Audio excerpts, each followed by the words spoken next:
Hello everyone and welcome to my show, FitLife, Healthy Mind and Body. My name is Natalia Kotowska and I will be your host. This is the UK Health Radio, the world's #1 talk health radio.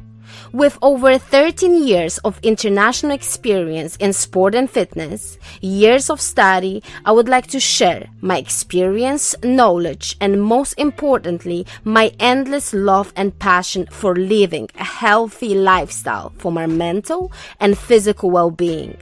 On this show, we will be talking about fitness, sport, healthy living, nutrition, fitness facts, and more. We will be answering your questions, we will have guest speakers, and what's most important, we will exercise together. Yes, you heard me right. In every episode, we will have a healthy dose of exercises that we will do together.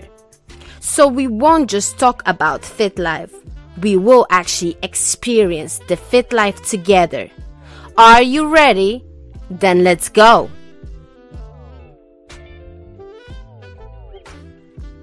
Dance, my therapy. Dance is creative movement that can be very therapeutic, as the movement itself helps individuals to achieve emotional, physical, and social connection.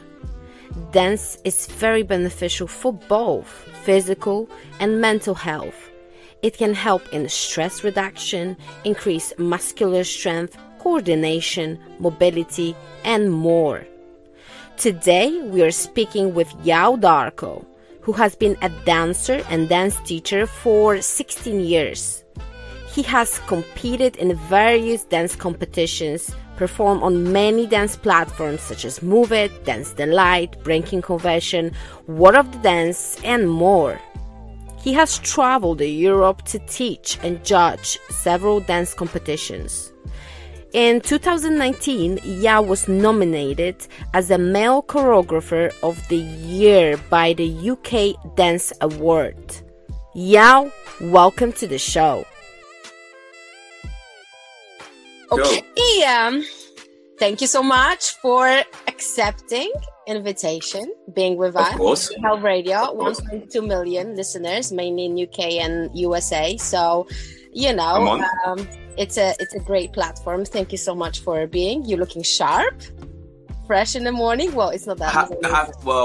Afternoon. Literally, I've been teaching pretty much every day this week. I've been traveling from St Austell, which is southwest of England, to Plymouth, and then I was in Bournemouth yesterday. So it's been a whole I've been going down the south coast, literally teaching. So you know you're a superstar. That's why you're on the show. That's why. Who's this? Oh, me? Oh, come on, still be silly.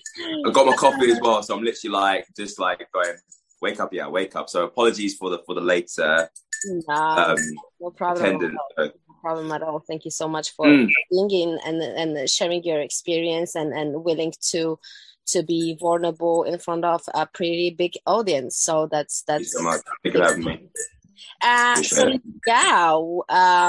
Tell us more about yourself. I mean, I've done your introduction a little bit, but we would like to hear it from you. Who are you? What you're about? More. Cool. So my full name is Yao Analfi Darko. I kind of go by the name of Yao Darko. My partner has given me the new name of the Smooth Locker, whatever that is. Who gave you that? Cats gave me the Smooth Locker. D Smooth.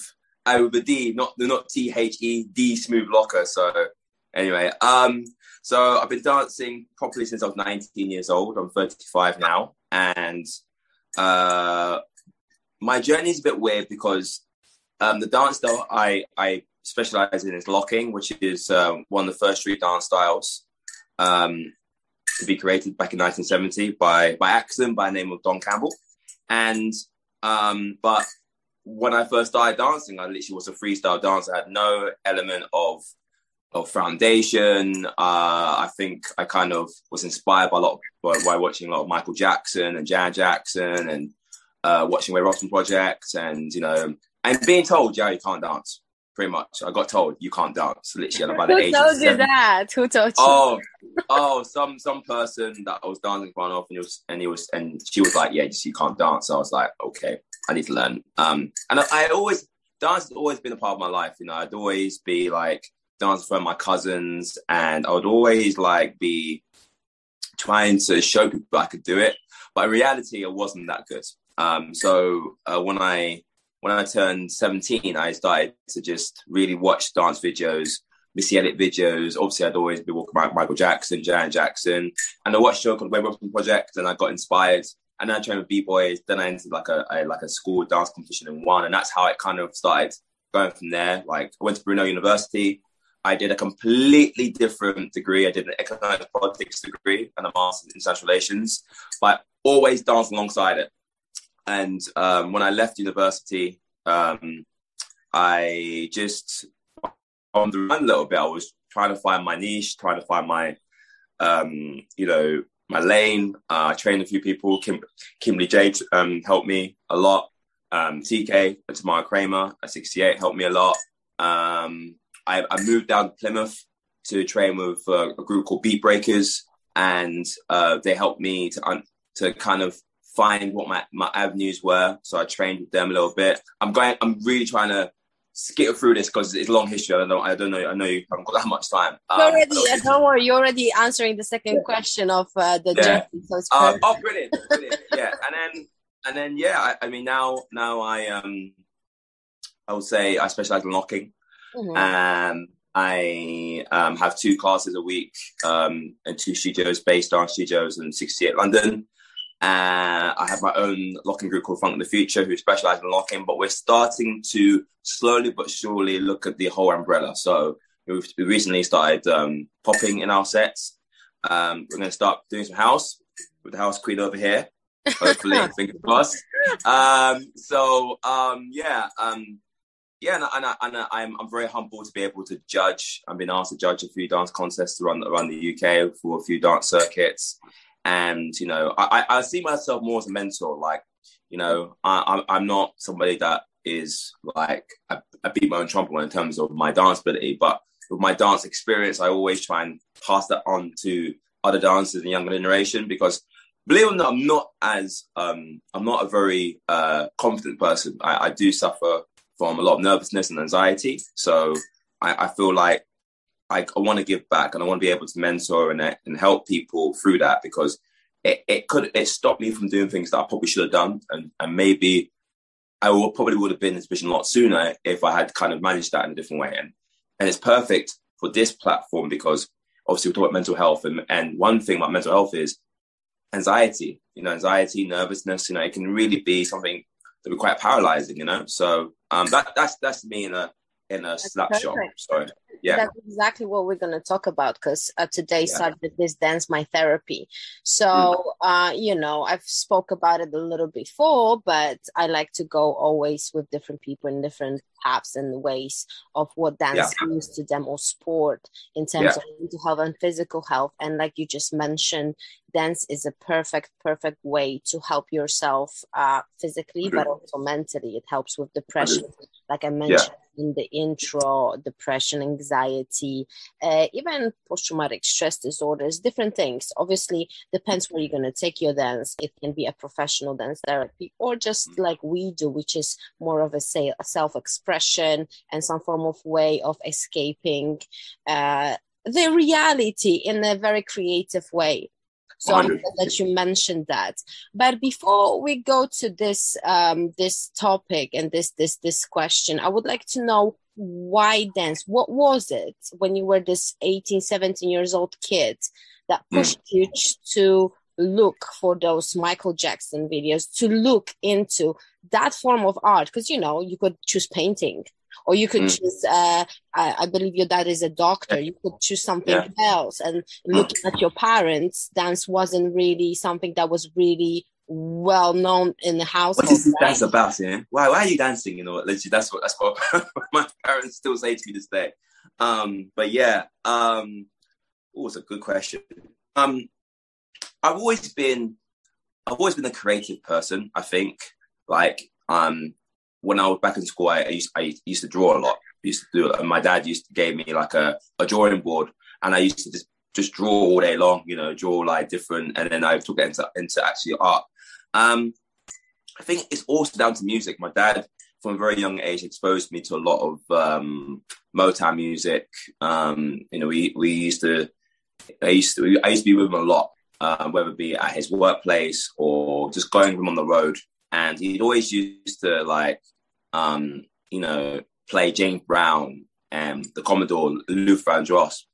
And, you know, and from a very young age, I was always experienced to that type of music. And obviously that type of music is also associated with the dance that I do. Locking was born in the funk era, really. So with James Brown, with so many like soul and funk artists and stuff. So I think I've always had that creative output, and also the influence that I have from my dad. And also just watching, like, you know, when you're a young person and you're watching like Michael Jackson and Janet Jackson, and, you know, later on Usher and Chris Brown, and, you know, James Brown, they're the way they dance, you know, it's inspiring, you know. So to kind of answer that question, I think I've always been exposed to that sort of thing. And even though, yes, I did a completely different degree, like more political and international, I've always had that that wanting to kind of be around that era and be around that sort of scene. And yeah, just I've always been exposed to it, and I think that's why naturally, and with cousins, with other family members as well. My cousins we used to into dance. They used to dance around a lot, and I'd be like, I want to be like my cousin. I want to dance, you know. And I run a lot of female cousins as well, so they used to play a lot of like Brownstone and like R&B artists as well, and, you know, Bobby Brown, and so many, like, I've had so many different elements. Yeah, all right. So then, yeah. I get it. So then why political degree? Why wouldn't you choose, oh, listen, I love my dance, I love my music. Yeah. That's what's happening. Let me go to dance university. I think a number of reasons. I think parents. You feel like you have something to prove or something to show, like, to your parents, like, I can have more of a serious degree. I think, you know, when you come from an African background, I think African parents are a lot more like, they have a desire for their kids to be a lot more they would say stable professions. I think there's an element of I wanted to as well. I wanted to do this because at the time I was still trying to find my my lane. Like, what is it I want to do? Do I actually want to go into politics? Do I want to go into dance? I've always been somebody that's always been like, what is my lane? What's my real goal? You know, even when, I mean, I've had careers within retail as well, and I've had some big careers. I could have easily gone down that route. So I've always had options, you see. And I think as I've gone older, I've realised that I think dance is my career. Not necessarily performing, but certainly, again, facilitating, mentoring, you know, helping, you know. I've always been someone that's wanted to help people and advise people through my experiences, because, again, like, you know, I think it's important to be able to be somebody who is accessible, and I think that's within dance. And I just love this, the social aspect, because everyone associates very well and stuff around it, you know. So I think that answers your question. Why not politics? I think I got to my master's and I realized a couple of things in politics that I was learning about and studying. I was like, I don't want to be part of that. And then at that point, dance was a stronger influence in my life. So every job I've had, every career I've had, I've always balanced dance with it. And then I just realized, why am I doing this? Why am I trying to, and as you rightly said, am I trying to prove it to my parents that I can do it? But it comes down to happiness. And I feel a lot more happier in a dance active environment, you know? So yeah, I kind of answer that question. Yeah. So, since you've experienced this 9 to 5 job, professional world, what is the difference between this type of job and being a freelance dance teacher, basically someone who is self-employed and needs to now be your own business? What's the difference? I think in a 9 to 5 job, it's a lot more short. You go in, you do your hours. You wake up at like 7 o'clock in the morning, and then you go and do your hours, and you go home. I think with a 9 to 5 job, it is more short. So I think 9 times 10 more short. You go in, you do your hours. You're working at this time to that time. You do your hours, you go home. Then you get your paycheck in the month. And then you have HR stuff, and you've got like career progression, and you've got all of that in a 9 to 5 job. Whereas with dance, what I've found over the last couple of years now is you've really got to be on point with everything. It's not just about the choreography you bring in. It is largely that, but also your social media's got to be on point. The way you express yourself, the way you present yourself. Even when you're at the workshop, you need to make sure that workshop is the best workshop you can make it. Because you never know who's talking. If you give a very bad workshop, not only will that person not book you, if another dance school wants to book you and their friends, for example, oh, don't book him. No, he was terrible. Everything's got to be on point.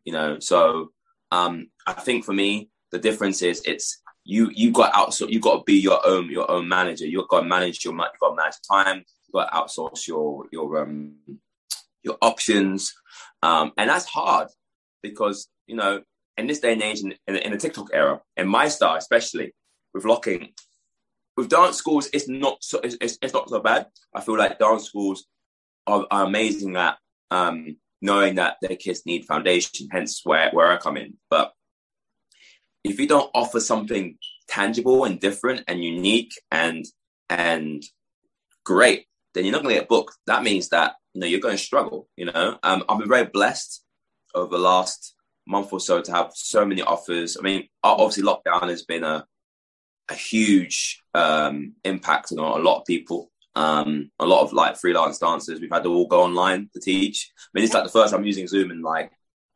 years. No, I'm sorry, not years, but but it's not easy. And with a 9 to 5 job, everything a bit more assured, but I always say this with a 9 to 5 job, it may not be something you enjoy. It might be something for me, for example, I work a Virgin Active part-time. I do 20 hours a week. That's all I do, and that at least will help me if I want to make progress. And there also is progression options there for me if I want to take them, whereas if you're just freelance, and some people just do this, there's so much work you have to put into it. So much work. It's non-stop. Yeah. It's non-stop. Because you're always thinking about the next month. Because you're thinking, oh great, I'm good this month, but what about this next month? Oh, very November, December is very quiet because dance schools closed down. People don't necessarily want to train. Start of the year, people may not have as money because of Christmas. So you're kind of waiting until February, March for things to kind of pick up, but then you got bills to pay, you got running costs to pay, you got it's so many things. I would say being freelance, self-employed is, especially in the dance era. And remember, I don't go do West End. I don't do like performances. So all my income is either through just teaching. So going and teaching workshops, whereas other freelancers also are in the theatre and they work with artists as well and stuff. I don't do that. So I think my life is and as for yours, obviously you also do the fitness route as well. Not only do you dance, but you also do the fitness route as well, and that's amazing. But it's difficult because you have to outsource your own work. So and 9 to 5, you have to So the you thing know. about the performance, why don't you feel like you would like to be interested? You would like to perform on the West End or with artists? Is there any particular reason to that? Because the next question is how the performance. And I know you perform on stages. It's not like you haven't done it. You've done the most the biggest national stages, which is like Move It or Breaking Convention, huge dance events. How does that affect your self-esteem, because it does have a huge impact on the way you see and present yourself? But why you particularly didn't choose more of a entertainment world, working on the theater stages or TV productions, artists whatsoever? As I've told you, I was a creative person growing up, so I did drama as well at GCSE. I did drama art, and I've always had that element of I could have done it. It's a good question. Commercial world for me, listen, I've got nothing but love and respect for people that are grinding to go to auditions and castings and stuff, but it's never been really something that I wanted to do. I remember I can tell a very quick story. I had a bit of a bad experience at one audition, and when it was, I'm not going to name names. I think that'll be unfair. But I went to the audition, and lots of really good dancers for them. It was all male. They weren't males. So I went there, and the choreographer actually was Omar IMD. Actually, I think he was choreographer for them, and did the routine really well. And then I freestyled, and it was great. And then they told us to take our tops off, and we were kind of all looking at each other going, "That wasn't in the thing. That wasn't in the casting notes."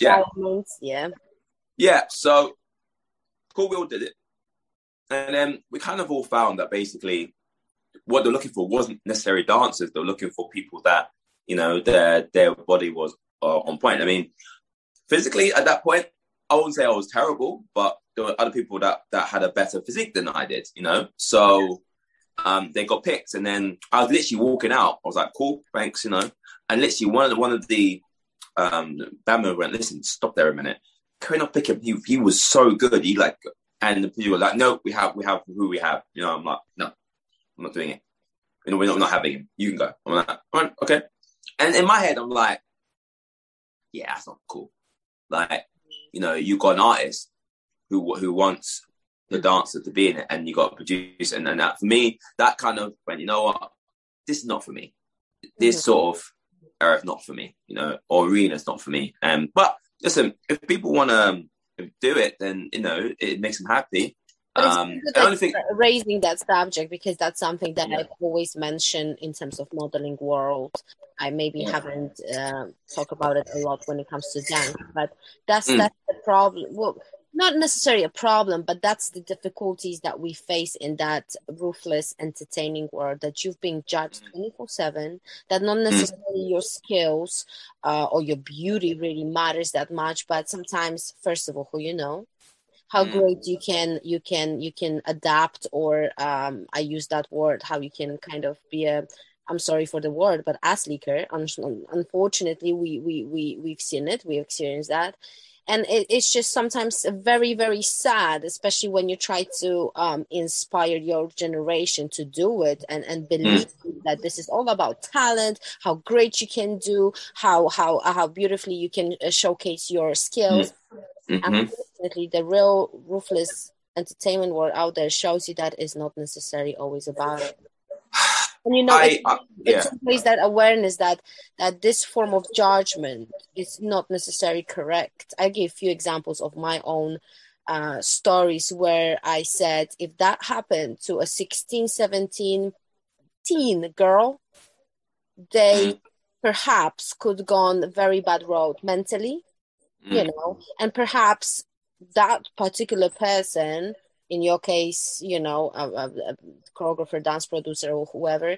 In my case, some people from modeling work could really destroy that young person's life, dreams, mental health. So it's very important to educate ourselves, especially when you're in that world and you're sitting on the other side of the table, which is the producer, choreographers, casting directors, to educate yourself about how to approach people, especially young people, in a very correct psychological way, not to harm them. Because you'd never know what that person, that boy or a girl, can do once they leave the room. And I understand it's not therefore your responsibility to parent you, but it is your responsibility to know how to speak to a certain group of age and how not to affect someone emotionally and mentally. I mean, I can't echo that even more. The one thing I always say, and I've said this to one or two people, is, I as much as, go off, do your thing, these commercial dancers that go through these castings and they put themselves on the line, I kind of quiver a little bit. I'm like, is that it? Is that what you want to do? Why not be the choreo? I get it. You have to kind of like, pay your dues, do these jobs, be seen. Then, one day you'll be the choreographer. I get that, but I think if I'm going to that world, I want to be the one that's creating it rather than, because I think I know a few dancers that struggle mental health wise, and and I'm constantly saying to them, don't worry about it. It's nothing to do with you. It's to do with what they want. It's to do with what they want. What fits the profile of that job. I always am working with people who, their head choreographers have really and they're coming from a commercial background, and they're being told this is what you need to be like. I've known a few choreographers to comment about people's weight. Oh, you're too big to be booked, or you're too big to dance. You shouldn't be dancing. And it makes me cross when I hear these sort of stories, because this then, leads on to, dancers having, a mental health issue, and having a thought, oh, I need to be a certain body type, I have to have certain hair, and I think, these platforms, and I think we all need to raise awareness of the fact that we need to make sure that, as you rightly said, we need to make sure that we understand people's, mental health, and not try and, we need to be aware of it, because you don't know what that person's going through. And I think, again, going back to the question about why I don't do commercial work, and I think it can be a mental health, thing. It can really hurt somebody to the point where they feel like, oh, I'm worthless.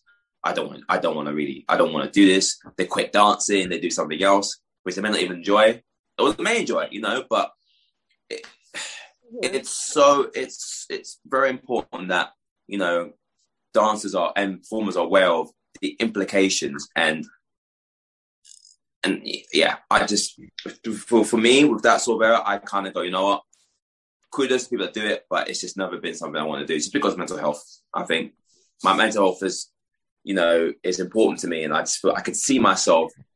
And in my 20s, I was very down on myself. My mental health was very fragile. I used to go into class being like, I want to get picked up today. I want to smash it. I think choreographers got sick of me at some point, because I literally was there, like, why am I not getting picked up? What can I do to improve? And in now my 30s, I'm like, go to the class, I'm like, and you know what I mean? I was in the class on Wednesday, and I was like, not getting it, but I didn't care. I was enjoying it, and that's where we need to get to. And that's another story for another day. Reason why I'm going so in depth about mental health, and why really we have to educate ourselves how to be more aware, is because I know that you've lost a friend due to unfortunately suicide, and he was a great dancer. So it's very important for people to understand the background of every question and why we're going so sometimes I would say not aggressive, but strong about particular things. So if you could tell us more about that situation, and I know you've created dance pieces about it, and you always talk about it and post about him. Tell us more, if you can. So Jack Saunders was his name, and he was a magnificent dancer, like truly magnificent dancer, magnificent person, and he how can I put this? I used to teach him back in West London, and he was always such a really great guy, really, really lovely boy. Always nice to everyone, always supportive, just a really sweet young man. And he turned around and, there was a time where he taught me a few things, and then he went on to, and it literally, and I kid you not, if there's any dance team, he danced for all of them. He did everything. He was at Unity. He was at Boy Blue. He did Bird Gang. He did what's it called? Peridot. He did everything. Britain's Got Talent. He was just everywhere. And and I think the reason why I create posts because I've always said this to people. Without dancers like him, I wouldn't be sitting here talking to you. I wouldn't have people at least considering what I say because of dancers like him who believed in what I was doing. When I first started teaching, I was still trying to find my lane, still trying to find who I was as a choreographer, as a dancer. And when I was teaching, you just embrace it, be like, yeah, cool, I'll learn from you.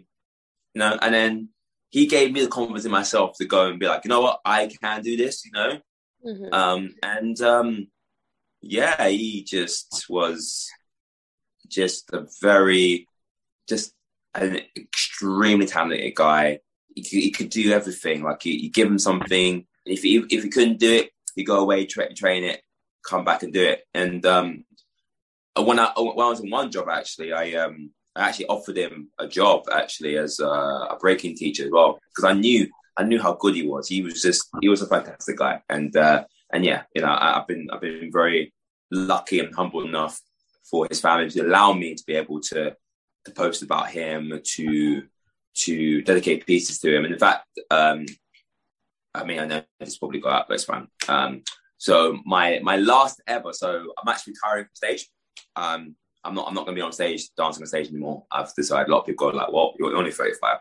Yeah, something that in my heart is a good thing now to kind of be like, you know what, that part of my journey's over. As you mentioned, very, very humbly and very kindly, I have done all these platforms and stuff. But this is going to be my last one, and part of the piece is dedicated to him because, I wouldn't want it any other way to bow out in that sort of era, in that sort of like arena, without saying, to dance like Jack, this is why I'm here, So, but the last piece for Dance the Light, which is 22nd of October, by the way, a little plug for Deja Vu. It's going to be my last one on stage, and it's going to be a part of the piece dedicated to him. So, if you don't mind to ask me, so what happened to Jack? What was his problem? I think as far as I know, and I think he lost one of his friends, and I think I don't want to paraphrase and give the wrong details, but what I know is he lost one of his friends, and I think it was just something that really hit him hard, and I think I think also we just don't know what goes on, and we don't sometimes we need to check on people. Are you okay? And I think, on the outside, you can be this smiley, happy person, on the inside, there could be something going on. And I think, it is very important. And one or two of my friends are very good at this. They say, messaging me like, are you good? Are you okay? And I think the lessons that we can gain from that, because I don't want to go into too much detail as to what happened and why it happened. I think the whole situation was kindly about, checking up on people and making sure that people are okay. He was always game for anything. He'd always put himself out on the line for people. He just would do everything you'd ask of him. No questions asked. He wouldn't complain. He wouldn't do anything like that. He'd be like, right, I'm going to do it for the team. I think, I hope Tishan allows me to say the story, but Tishan mentioned one time that I think in to dance on Sky One, his back was really hurting, and they had to build like a ramp for him to basically. I think he did like a somersault and then did into a forward roll and then landed. And they made a special ramp for him because, Tishan was like, I'll take it out, and he goes, no, I want to do it. I want to do it for the team. I want to do it for the team, and he did it, and it looked amazing. It looked amazing, and that's what the kind of guy he was, So yeah, and I think these sort of platforms again are great because it raises awareness that again we have to make sure that everyone's okay, check up on people. B, really be very wary of how people feel, yeah, and C, just really make sure that mental health is always something which is in the forefront, because I don't think it's now starting to be talked about, but more can be done. Always more can be done. I mean, even after auditions, you can, I think what will be nice audition castings is, having some sort of like, line or, maybe like an officer at the audition to be like, are you good? If you feel like you want to talk about anything, I'm here. You know what I mean? Because I feel like a lot of castings are very much like, well, this is a commercial world. This is how it is. You have to do it, and tough-ish if basically you don't get it. It just means that that part wasn't for you, or you're just not good enough at a point in time, and that's how it is. It's very cutthroat. But I feel like, and I can even talk about one dancer. Again, I'm not going to mention names, but even she was like, it's really starting to affect my mental health. I'm not getting all these jobs. And I did say to her, but you are amazing at what you do, and it is there, and people suffer from it. And I think we just need to be very, very careful, and we need more people put in place to really help dancers, performers. I mean, I know there's charities, but stuff can be done, I think. Of course, yeah. And as a teacher, as a mentor, which you are, and I'm trying to also be that person, it's very important to always say, people, if you want to talk, I'm always here, and approach them and show them as much support as you can, because where they can get it, if not from a person that they share the fun time with, the passion with, the love. So that should be a safe environment. That should be the safe environment. 100. You go to work, you struggle, you have to put up a face. You go outside on the streets, you see how ruthless this work can be. You face coronavirus, and you see how really tough life can be. So how about those people that you share that passion, love? How about us to be the support system for our youngers, and even if they're older than us, why not to be that rock? Understand that. So my next question is, which I think you a little bit touch upon. It's what inspires you to create, and does creativity helps your mental health? What inspired me to create? So many things. I think this, when I hear a song, I'm like, oh, I would like to like dance this, I think one, music, when you always hear a song, you always want to like create something like nice to it, because you want to be like, what, I want to dance. I want to see how my body reacts to this song. I think that's one. I think things that happen in the world. I recently did a piece about Black Lives Matter. Well, not even recent, it was at the start of the year actually. And I always wanted to do it. I just didn't know how to do it. and how to phrase it. And so that I had two dancers by the name of Palaba and Anya help me with it. They danced my choreography with me. It was filmed by Sonia. We would plug out to these three people there because they're incredible artists. So for me, it's about music. It's about wanting to make a statement. I recently did a little fashion one because I'm into my fashion, and I didn't want it to be like, oh, you know, just take pictures. Anyone can take a photo, but I wanted to do something different. You know, I wanted to kind of say to people, yeah, you know, I'm into my fashion, but also I want to dance while I do it. You know, and I think that was something that myself and Alex Farrelly, again, amazing artist, amazing photographer, amazing videographer.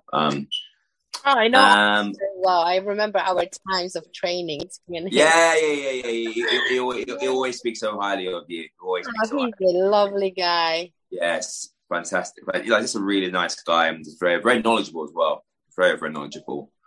And I mean, of course it does. You know, I've created some pieces that are really that I think people that dancers have just danced and been like, wow, that's my creation. They've done that. Like, I think even through lockdown as well, there was one instance where I had you know, a few people from different countries taking my class. You know, people from Poland, Ukraine, from the States, from Germany, from France, Indonesia. As far as Indonesia, like I had a few Indonesian little ones, like 9-10 years old, absolutely smashing it, you know. And then I was able to create with their teacher, because their teacher saw that, oh, these two really like what this guy does. Let's work together. And we created a piece together, which I need to reteach actually. You just remind me to reteach something. Yeah, and of course it does. Like when you create something which is, you know, liked by everyone, not even liked by everyone, but danced by people, and they like it and they enjoy it, then your work is done. And it brings out a sense of fulfillment, a sense of, you know, of strength to know that you can do it. You know, if you really take a song and you create something, people will like it and enjoy it. So to answer that question, of course it does. It just, I rather watch other people dance my choreography than me dance my own choreography.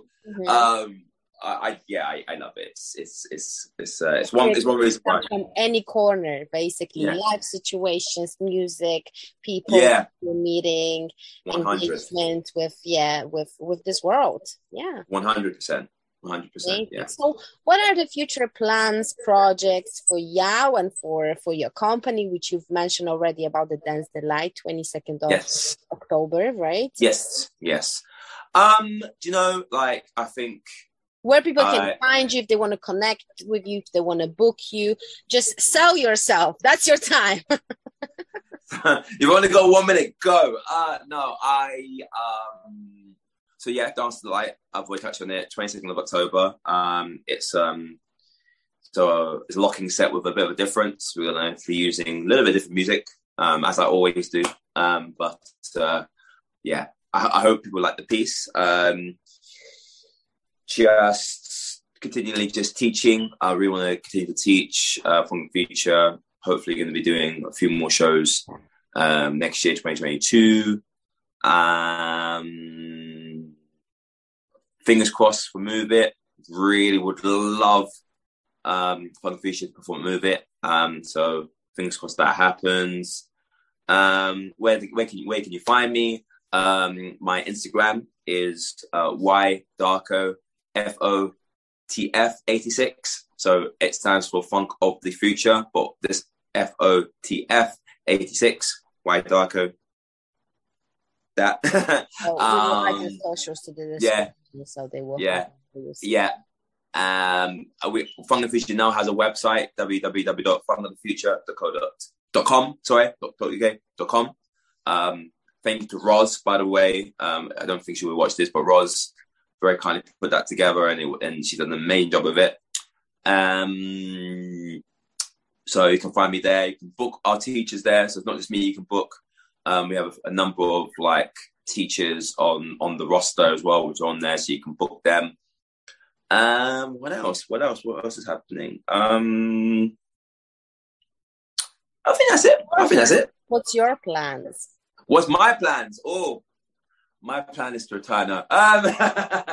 Well, yeah, I'm retiring from stage. I'm not going to be dancing on stage. I want to try and choreograph more. I think for my plan at the moment is to continue teaching. Teach my class at 68 and at base. Hopefully, fingers crossed, when we're able to travel a bit more. I think as things starting. I want to be able to still travel. I taught in some fantastic countries and schools within these countries. So I really love that. It's difficult to answer that question because obviously, A, we're coming towards the end of the year. B, we're still in a pandemic. I know things are getting back to normality, but we have to still manage the fact that we are still not able to travel as freely as we want. But hopefully 2022, when things start to open up, I'll be able to travel and share my love of locking and other stuff as well, because I don't just lock. I tend to put, so to kind of go back to the first question, is everything I've learned in my dance career, I put into my locking. Mm-hmm. So yes, we do the camber lock and all that stuff and the wrist one points, but I also like to dance. So I want to be able to continue to do that, But there's other things happening which I can't go into much detail about. I need to keep hush hush. No problem. We're gonna wait. Because stalk your Instagram. Because it's nice to kind of keep them guessing, and B, because my partner's like, listen, yeah, don't tell them too much. Like, hold off. I'm like, okay. Listen to a woman. Always listen to a woman. Listen to the queen. They have that sixth sense. They know what they're talking about. Listen to the queen. She was saying to me, listen, yeah, I ain't gonna do this interview, but amazing. Well, I'm very happy for you to be our guest and share all your knowledge and those experiences. Thank you for being transparent and open and not hesitating to talk about anything and everything that could be very hard. No, my pleasure. My pleasure. Thank you for having me. Have a lovely day, and we're going to see each other very soon. Can't wait. Yes. Okay. Bye. Thank you so much. Bye-bye. Dance can improve cardiovascular endurance, muscle tone, balance, and coordination. It can also boost a person's mood, improve his or her body image, and provide an opportunity for fun. What is more, dance can help with mental health issues such as anxiety, depression, disordered eating, poor self-esteem, post-traumatic stress. I hope you enjoyed today's episode as well as our short workout together. Share with me your thoughts, comments, DM me with your life stories. If you have any questions or you would like me to talk about any particular subjects, please contact me. Follow me on Instagram, fitnesswithNK, when you can leave your message. And make sure you visit my website, www.nataliakotowska.com, for more free workouts. Thank you very much for tuning in. Thank you for listening, and I will see you next time.